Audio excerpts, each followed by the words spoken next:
Screen पे एक तस्वीर देख रहे हैं आप। ये तस्वीर है जिसमें भारत के विदेश मंत्री पहुंचे हुए हैं श्रीलंका और इस तस्वीर को लेकर बहुत ज़्यादा चर्चा हो रही है। तो वहीं दूसरी तरफ चाइना को टेंशन दे दिया उत्तर कोरिया और रूस ने, दोनों ने मिलकर। जियोपॉलिटिक्स में बहुत कुछ चल रहा है, हमेशा की तरह जानने को मिलेगा बहुत कुछ। आइए जानते हैं इन खबरों को विस्तार से। भारतीय विदेश मंत्री की ये पहली यात्रा है मोदी 3.0 में, जिसमें ये देखने को मिल रहा है कि डॉक्टर एस जयशंकर पहुंचे हैं श्रीलंका। हालांकि यहाँ श्रीलंका में पहुंचने के बाद एक मैरीटाइम सिक्योरिटी के लिए संस्था भी बनाई गई। पर अभी यहाँ पर जो चर्चा हो रही है वो चर्चा हो रही है कि आखिरकार पहली विदेश यात्रा श्रीलंका से शुरू क्यों करा जयशंकर ने।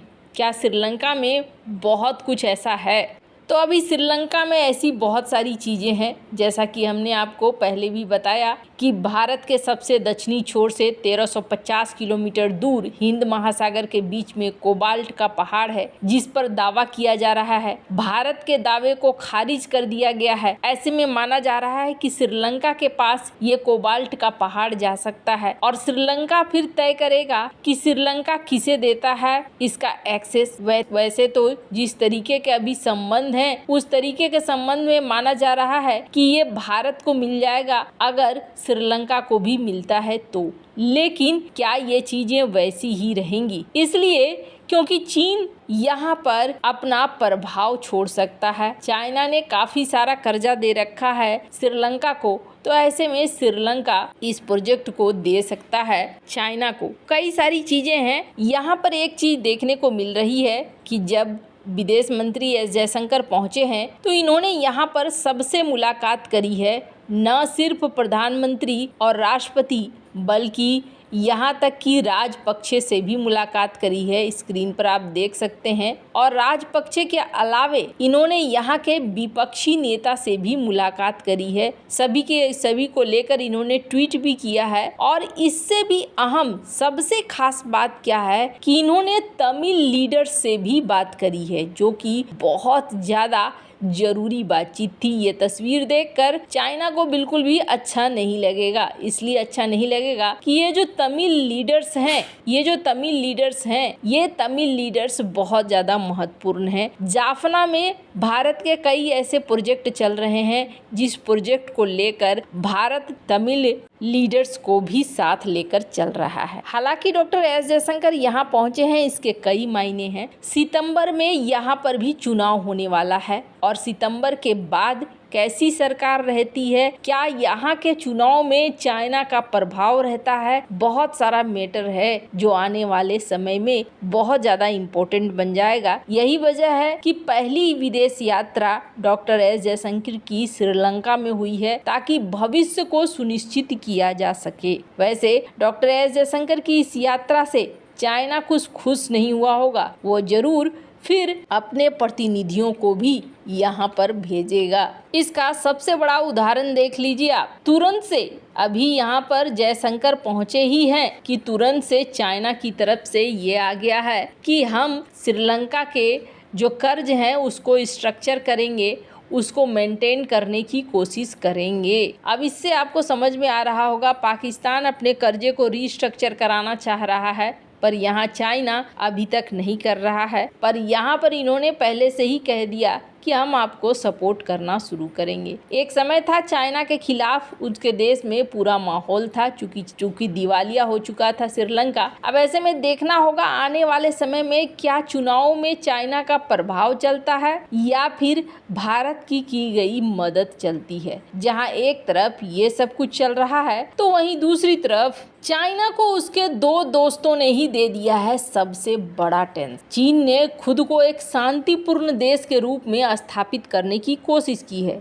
जो दुनिया को प्रतिद्वंदी खेमों में नहीं बांटता है। इसके विपरीत वो अमेरिका पर गठबंधन बनाने, दुनिया को नए शीत युद्ध की ओर ले जाने का आरोप लगाता है। लेकिन इस बीच रूस और उत्तर कोरिया ने ऐतिहासिक आपसी रक्षा संधि की है, जो दोनों देशों को युद्ध की स्थिति में एक दूसरे को तत्काल सैन्य सहायता प्रदान करने का आह्वान करती है। ये संधि चीन की टेंशन बढ़ाने वाली है, क्योंकि अभी तक जिस तरह का आरोप चीन अमेरिका पर लगाता था, वही काम अब चीन के सबसे करीबी रणनीतिक साझेदार रूस और उत्तर कोरिया ने किया है। ये संधि पूर्वोत्तर एशिया में शीत युद्ध के टकराव को बढ़ा सकती है। ये समझौता चीन, रूस और उत्तर कोरिया के त्रिपक्षीय समझौता जैसा लगता है, जिससे बीजिंग बचना चाहता है। न्यूयॉर्क टाइम्स की रिपोर्ट के मुताबिक वाशिंगटन के स्टिमसन सेंटर में चीन कार्यक्रम के निदेशक यून सन ने कहा कि चीन बेहद सावधानी से इससे दूर रहना चाहता है। वो अपने विकल्प खुले रखना चाहता है। इतना ही नहीं, रूस और उत्तर कोरिया का समझौता जापान, अमेरिका और दक्षिण कोरिया को अपनी सुरक्षा बढ़ाने को मजबूर कर सकता है, क्योंकि उत्तर कोरिया से पहले ही इन्हें खतरा है। इन देशों का चीन के करीब अपनी सुरक्षा मजबूत करना भी जिनपिंग के लिए टेंशन की बात है। इन कारणों से लगता नहीं है कि शी जिनपिंग को रूस और उत्तर कोरिया की दोस्ती पसंद आएगी। बुधवार को उत्तर कोरिया की राजधानी प्योंगयांग में मुलाकात करते हुए पुतिन और किम ने रक्षा समझौतों को अपने संबंधों में एक नए युग की शुरुआत बताया। एक देश पर हमला दूसरे देश पर हमला माना जाएगा। विश्लेषकों ने कहा कि समझौते ने दोनों देशों के साथ चीन की साझेदारी की सीमाओं को भी उजागर किया। शी जिनपिंग पहले ही घोषणा कर चुके हैं कि पुतिन के साथ उनके संबंधों की कोई लिमिट नहीं है,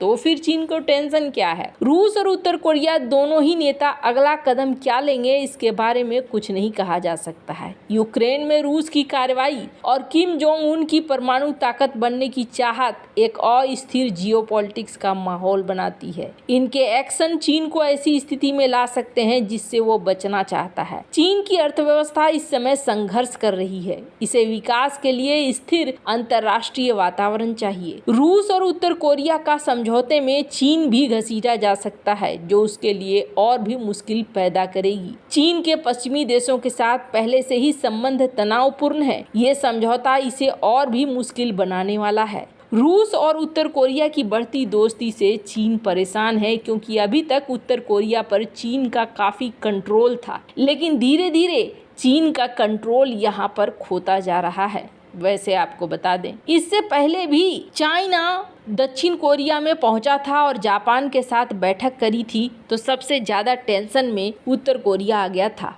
और उत्तर कोरिया ने चाइना को चेतावनी भी दी थी। इस वजह से ऐसा माना जा रहा है कि अब थोड़ा चाइना टेंशन में है कि मेरे हाथ से एक तुरुप का एक कान निकला जा रहा है। अब ये जो समझौता हुआ है ना, ये समझौता 27 सितंबर 1940 को याद दिलाती है, जो जर्मनी, जापान और इटली ने एक त्रिपक्षीय समझौता किया था। जर्मन तानाशाह एडोल्फ हिटलर की अगुवाई में इस समझौते ने द्वितीय विश्व युद्ध के लिए आग में घी का काम किया था। दुनिया का कोई देश ऐसा नहीं था जो इस द्वितीय विश्व युद्ध में शामिल न हो। जंग में कूदना सबकी मजबूरी बन गई थी, क्योंकि ये समझौता ही कुछ ऐसा था। 8.5 करोड़ लोगों को जान गंवानी पड़ी थी इस विश्व युद्ध में। 2.5 करोड़ सैनिक मारे गए थे दोनों ओर से इस युद्ध के दौरान, और करीब 2.5 अरब आबादी दुनिया में 1940 में 3% मारी गई। 50% मरने वाले लोग चीन और रूस से थे। दरअसल जो त्रिपक्षीय समझौता था वो जर्मनी, इटली और जापान के बीच हुए कई समझौतों से